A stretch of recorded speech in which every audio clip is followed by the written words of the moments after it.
Hola a todos, bienvenidos. En este video vamos a tratar el tema relacionado a las políticas sectoriales y el desarrollo. En primer lugar, debemos hacer notar el papel del Estado, pues este juega un rol muy importante en cuanto a lo que se debe a la organización de la sociedad, entendiendo que este debe además satisfacer las necesidades de la población a través de una correcta toma de decisiones. En muchas ocasiones, esta toma de decisiones permiten generar políticas públicas, las cuales son entendidas como todas las acciones que toma un Estado para satisfacer las necesidades de la población y atender a un problema, resolver un problema que se generan bien sea por acción u omisión y que deben, o lo ideal es que tiendan y conduzcan al desarrollo integral. Sin embargo, ¿cómo se logra este desarrollo integral? Este será posible lograrlo a través del éxito en la gestión pública, basándose en la racionalidad técnico-política. Así, se debe lograr una perfecta conjugación entre ambos aspectos para lograr que nuestras políticas públicas sean exitosas. A continuación, vamos a estudiar y analizar lo que son las distintas fases de elaboración de la política pública, entendiendo que cada una de ellas resulta trascendental para lograr que la política tenga éxito. Antes de esto, es importante resaltar que las políticas públicas pueden ser bien denominadas políticas públicas o políticas sectoriales, pues existen diversas corrientes de pensamiento que le otorgan diferente nombre a la misma, pues algunos consideran que el correcto nombre es políticas sectoriales debido a que éstas se ocupan o van destinadas a un sector específico, como lo es salud, educación, trabajo, entre otros. En primer lugar, tenemos la primera fase, que es el conocimiento de la agenda pública. La agenda pública está compuesta por todo lo que las personas, una comunidad, siente, piense o cree que es un problema. Así, la agenda pública se caracteriza por ser una lista de problemas jerarquizada que tiene un génesis, se origina a partir de un componente negativo y se van a presentar como una muestra, una demanda social de las acciones que debe tomar el Estado. Es decir, son los problemas que presenta la población que consideran que deben ser atendidos de forma prioritaria.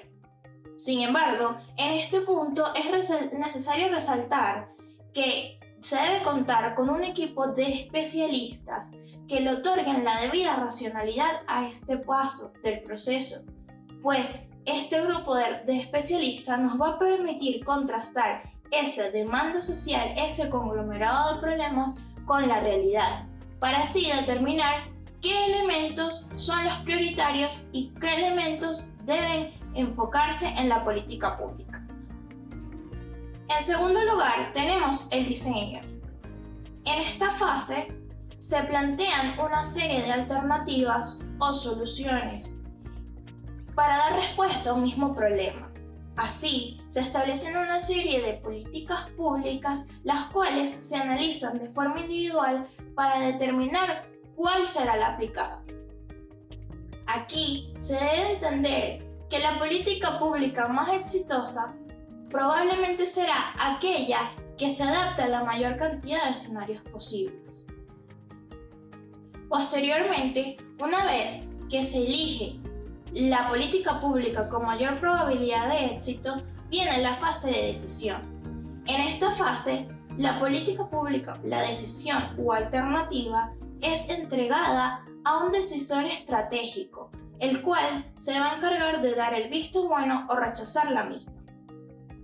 Posteriormente, viene la parte de formulación, la cual responde a simple y llanamente la formalización de la política pública, entendiendo esto como su expresión en algún instrumento jurídico, bien sea la Constitución, leyes, decretos, reglamentos, entre otros, dependiendo del nivel del cual estemos tratando el problema. Seguidamente tenemos las etapas de ejecución, evaluación y control. Estas se deben estudiar de forma conjunta debido a que se desarrollan de forma paralela, entendiendo así que la ejecución consiste en aplicar los métodos de dirección previamente establecidos. La evaluación consiste en medir los resultados de la política pública de forma cualitativa y cuantitativa, y el control tiene como principal objetivo evitar que los objetivos iniciales de la política pública sean desviados, al igual que los recursos que son destinados para la ejecución de la misma. Posteriormente tenemos la reformulación. Esta etapa puede ser considerada como una etapa opcional. Sin embargo, es muy importante tenerla en consideración, puesto que es la que nos va a permitir revisar la política pública que fue implementada para hacer las correcciones pertinentes y así adecuarla a nuevos problemas que puedan surgir. Estas son las principales etapas de una política pública. Si bien es cierto que para su fácil comprensión y estudio son separadas, es importante resaltar que en la realidad estas son un ciclo constante que se desarrollan de forma paralela, pues el Estado o la administración pública, a diferencia de una empresa, no puede parar. Es decir, si nos encontráramos haciendo reformas a una empresa, muy fácilmente podríamos cerrarla por un periodo de tiempo, incorporar las reformas que el gerente considere necesario y posteriormente reabrir puertas para seguir funcionando. Sin embargo, la administración pública no funciona de la misma manera, pues al tratarse de población, de comunidades que constantemente requieren respuesta a sus necesidades, es imposible poner en pausa la administración pública, por lo que todas estas etapas del proceso de reforma del Estado y de implementación de políticas públicas se deben desarrollar en paralelo. He aquí uno de los grandes retos de la administración pública actualmente. En la fase de reformulación, asimismo, es importante resaltar que si la política pública implementada no dio un buen resultado, pues muy probablemente será porque tuvimos un mal diseño de la misma o una mala ejecución. Es por eso que cada una de las etapas resulta fundamental para asegurar el éxito de la política pública o política sectorial que se desea implementar. Para entender de forma más concreta la relación que tiene la elaboración de políticas públicas con el desarrollo, vamos a analizarla tomando en cuenta uno de los temas que ya fue tratado en este curso, el cual es el tema migratorio. Para esto, vamos a traer a colación dos ejemplos que nos van a permitir ilustrar de forma clara y sencilla cómo los estados, a través de políticas públicas de diversa índole, pueden tratar este tema. En primer lugar, tenemos el caso de Japón. En la actualidad, Japón cuenta con un déficit de extranjeros, pues su población de inmigrantes representa alrededor de un 1,9% para su población. Aunque pudiera sonar increíble, esto está generando retos para su desarrollo, principalmente económico. Se está enfrentando con la despoblación de su territorio, un envejecimiento progresivo de su población y además con una baja tasa de fertilidad de la misma. Ante esta situación, ¿qué puede hacer el gobierno japonés para impulsar la migración y continuar en la senda de desarrollo? Bueno, acá vamos a enumerar 3 sencillas políticas que se pueden implementar para brindar respuestas a esta situación. En primer lugar, el gobierno japonés puede implementar una política de otorgamiento de visas en la cual se establezcan pasos rápidos y sencillos para profesionales extranjeros que deseen trabajar en ese país. En segundo lugar, el desarrollo de una campaña de información y de concientización dentro de la población japonesa daría en gran medida una suerte de respaldo a las medidas que desea adoptar el gobierno japonés para promover la migración, enfocando y haciendo entender a la población japonesa la importancia de los migrantes en su sociedad. Por último, el gobierno japonés también podría establecer un sistema de incentivos como por ejemplo la rápida inclusión en los sistemas de protección social para todos los extranjeros capacitados que deseen vivir en ese país. El segundo ejemplo que vamos a abordar es el caso de Venezuela. Y es que en la actualidad Venezuela cuenta con alrededor de 5 millones de inmigrantes, lo que se traduce en que alrededor de 5 millones de venezolanos han decidido abandonar su país como consecuencia de la grave crisis económica y social que atraviesa. Sin embargo, no se espera que este panorama sea para siempre, y en el momento en el que el gobierno venezolano o el Estado decida cambiar esta situación, pues lo podrá hacer impulsando una serie de medidas para corregir las deficiencias actuales. Un aspecto importante de esta nueva faceta debería ser el impulsar la migración de retorno. Para impulsar esta migración de retorno, es decir, que todos los venezolanos que se han ido regresen a su país, pues muy fácilmente se pueden utilizar las remesas que son enviadas a los familiares que permanecen en Venezuela, como canalizando estas remesas de forma tal que puedan ser invertidas en construir capacidades y fortalecer los sistemas de educación, trabajo y salud, de manera tal que cuando los migrantes decidan volver, cuenten con un buen sistema de protección social que los acoja.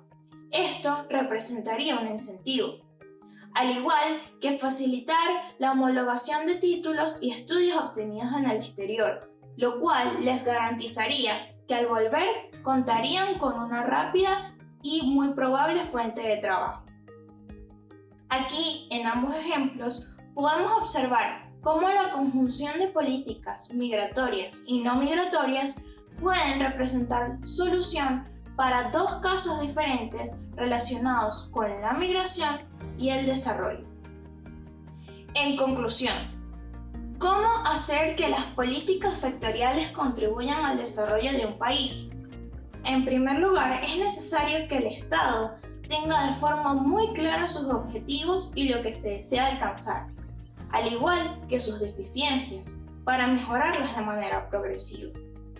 Asimismo, debemos tomar en consideración cada una de las fases y variables expuestas anteriormente. Solamente de esto va a depender el éxito de la política pública orientada hacia el desarrollo.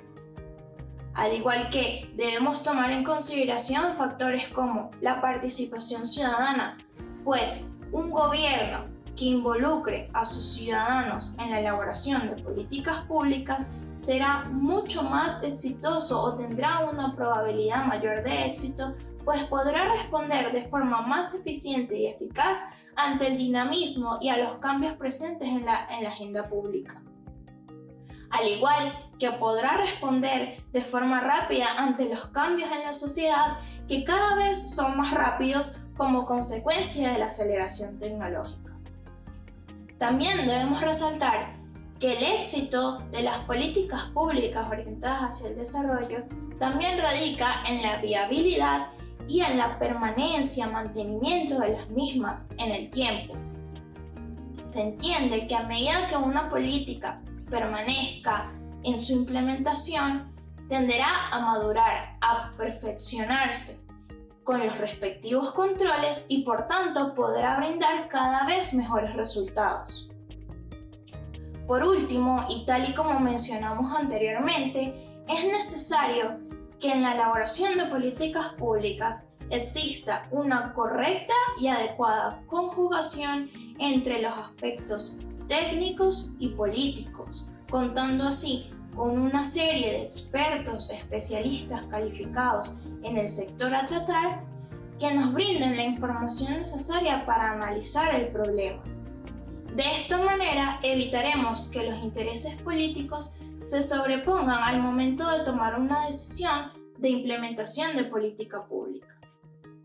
Tomando esta serie de recomendaciones básicas, podemos hacer que el Estado vaya más allá de su papel de satisfacer las necesidades de la sociedad y se convierta así en un instrumento de desarrollo, en el cual los ciclos de mejora estén garantizados y la población tenga cada vez una mejor calidad de vida.